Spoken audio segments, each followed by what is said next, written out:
Chapter 10 Sai Baba's mode of life, his sleeping board, his stay in Shirdi, his teachings, his humility, the easiest path. Remember him, Sai Baba, always with love, for he was engrossed in doing good to all, and always abided in his self. To remember him only is to solve the riddle of life and death. This is the best and easiest of sadhanas, as it involves no expenditure. A little exertion here brings great rewards. So as long as our senses are sound, we should, minute by minute, practice this sadhana. All other gods are illusory. Guru is the only God. If we believe in Sadguru's holy feet, he can change our fortune for the better. If we serve him nicely, we get rid of our samsara. We need not study any philosophy like the Nyaya 1 and the Mimamsa. If we make him our helmsman, we can easily cross over the sea of all our pains and sorrows.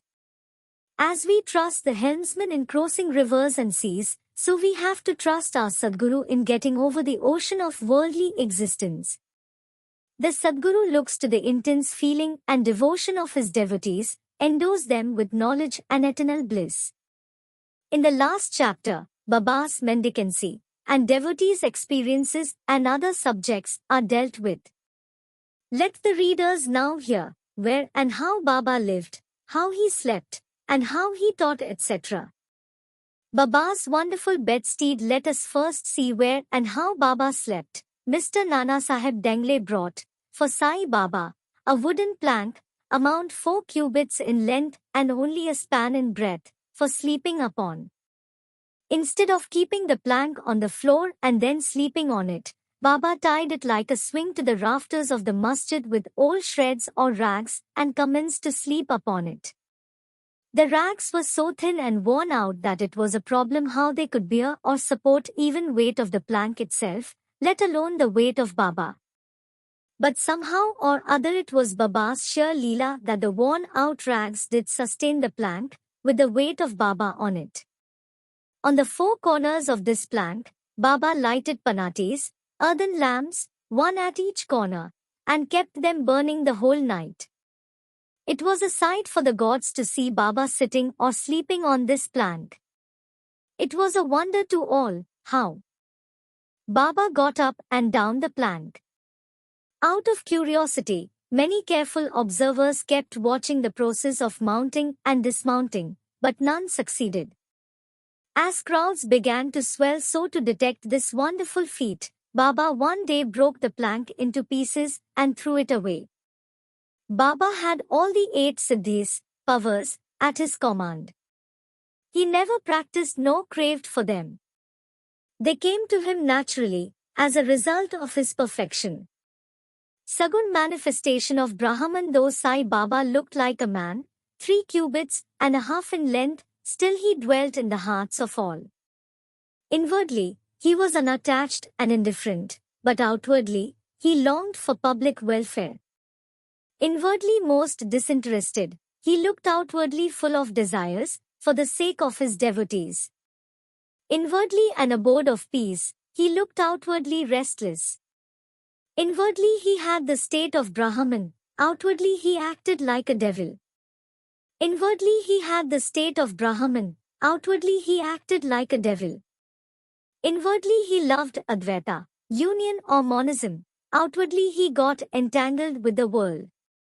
Sometimes he looked on all with affection, and at times he threw stones at them, sometimes he scolded them, while at times he embraced them and was calm, composed, tolerant and well-balanced.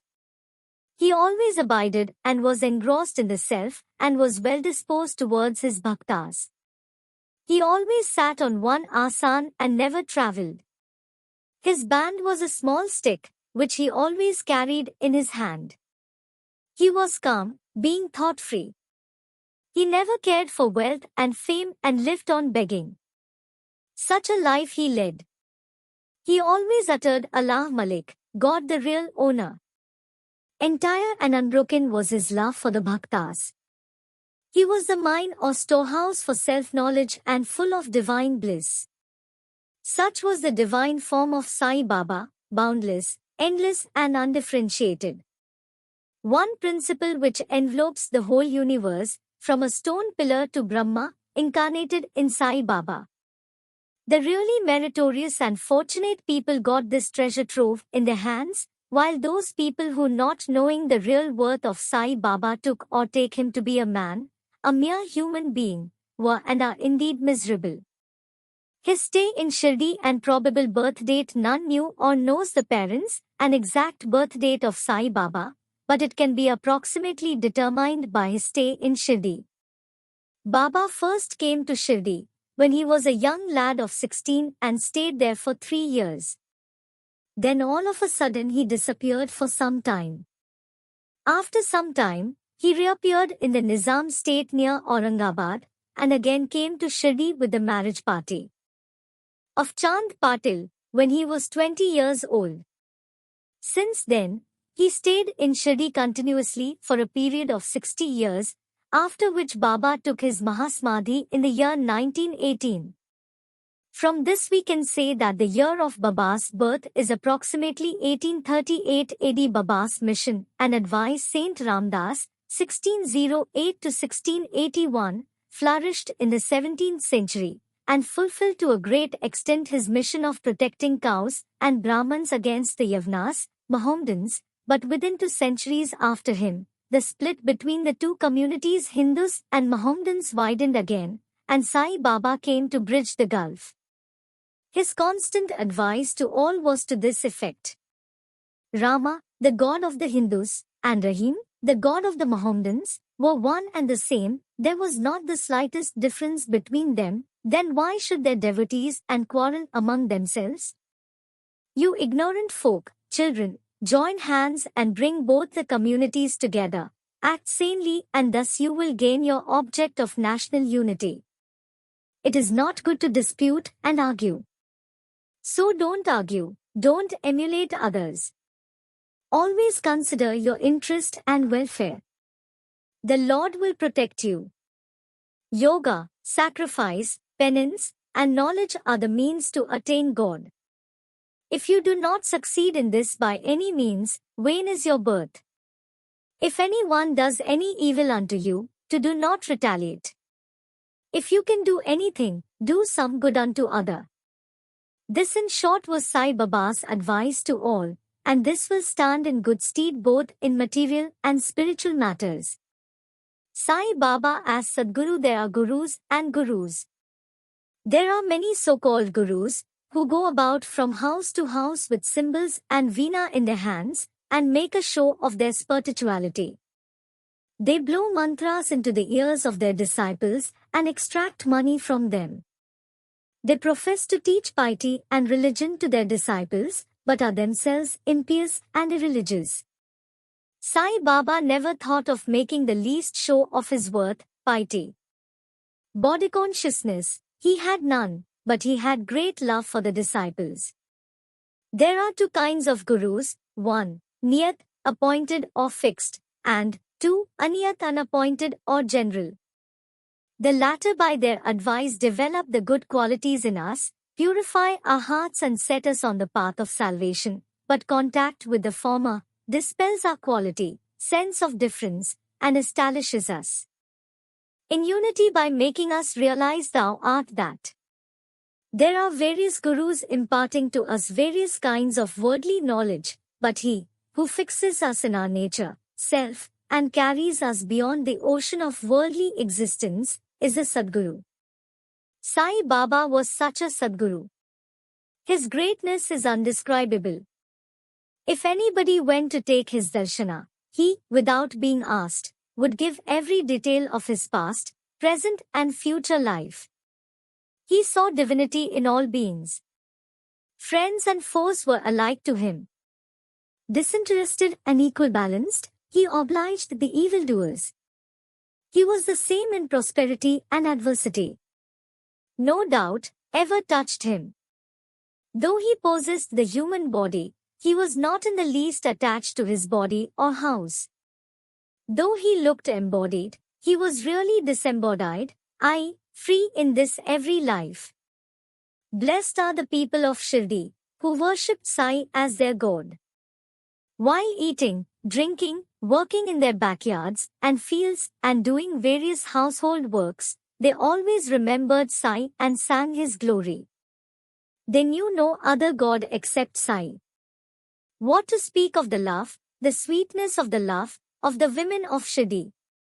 They were quite ignorant, but their pure love inspired them to compose poems or songs in their simple rural language. Letters or learning they had none, still one can discern real poetry in their simple songs.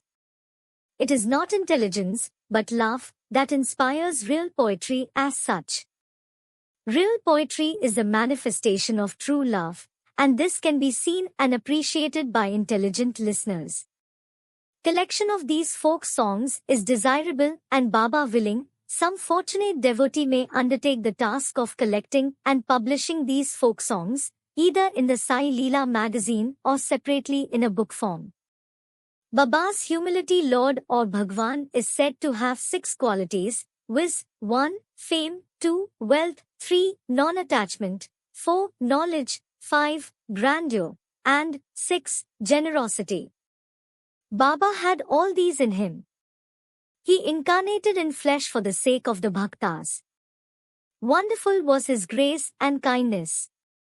He drew the devotees to him, or how else one could have known him. For the sake of his bhaktas Baba spoke such words, as the godness of speech dare not utter. Here is a specimen. Baba spoke very humbly as follows, Slave of slaves, I am your debtor. I am satisfied at your darshan. It is a great favor that I saw your feet. I am an insect in your excreta. I consider myself blessed thereby. What humility is this? If anybody would think that by publishing this, any disrespect is shown to Sai, we beg his pardon, and to atone for this we sing and repeat Baba's name. 61 Chapter 10 Though Baba seemed outwardly to enjoy sense objects, he had not the least flavor in them, nor even the consciousness of enjoying them. Though he ate, he had no taste, and though he saw, he never felt any interest in what he saw. Regarding passion, he was as perfect a celibate as Hanuman. He was not attached to anything. He was pure consciousness, the resting place of desire, anger, and other feelings. In short, he was disinterested, free and perfect. A striking instance may be cited in illustration of this statement. Nanvalli there was in Shirdi, a very quaint and queer fellow, by name Nanvalli. He looked to Baba's work and affairs. He once approached Baba who was seated on his gadi seat, and asked him to get up, as he wanted to occupy the same. Baba at once got up and left the seat, which he occupied. After sitting there a while Nanvalli got up, and asked Baba to take his seat. Then Baba sat on the seat, and Nanvalli fell at his feet, and then went away. Baba did not show the slightest displeasure in being dictated to and ousted. This Nanvalli loved Baba so much that he breathed his last, on the 13th day of Baba's taking Mahasamadhi. The easiest path hearing the stories of the saints, and being in their company, though Sai Baba acted outwardly like an ordinary man, his actions showed extraordinary intelligence and skill. Whatever he did, was done for the good of his devotees. He never prescribed any asan, regulation of breathing or any rites to his bhaktas, nor did he blow any mantra into their ears. He told them to leave off all cleverness and always remember Sai Sai. If you did that, he said, all your shackles would be removed and you would be free. Sitting between 5 fires, sacrifices, chantings, 8-fold yoga are possible for the Brahmins only. They are of no use to the other classes. The function of the mind is to think. It cannot remain for a minute without thinking. If you give it a sense object, it will think about it. If you give it to a guru, it will think about guru. You have heard most attentively the greatness, grandeur of Sai. This is the natural remembrance, worship and kirtan of Sai. Hearing the stories of the saints is not so difficult as the other sadhanas mentioned above. They, stories, remove all fear of this samsara, worldly existence, and take you onto the spiritual path. So listen to these stories, meditate on them, and assimilate them. If this is done, not only the Brahmins, but women and lower classes will get pure and holy. You may do or attend to your worldly duties, but give your mind to Sai and his stories, and then, he is sure to bless you. This is the easiest path, but why do not all take to it? The reason is that without God's grace, we do not get the desire to listen to the stories of saints. With God's grace, everything is smooth and easy. Hearing the stories of the saints is, in a way, keeping their company. The importance of the company of saints is very great. It removes our body consciousness and egoism, destroys completely the chain of our birth and death, cuts asunder all the knots of the heart, and takes us to God, who is pure consciousness. It certainly increases our non-attachment to sense objects, and makes us quiet, and we conclude this chapter with meditation on Sai's form.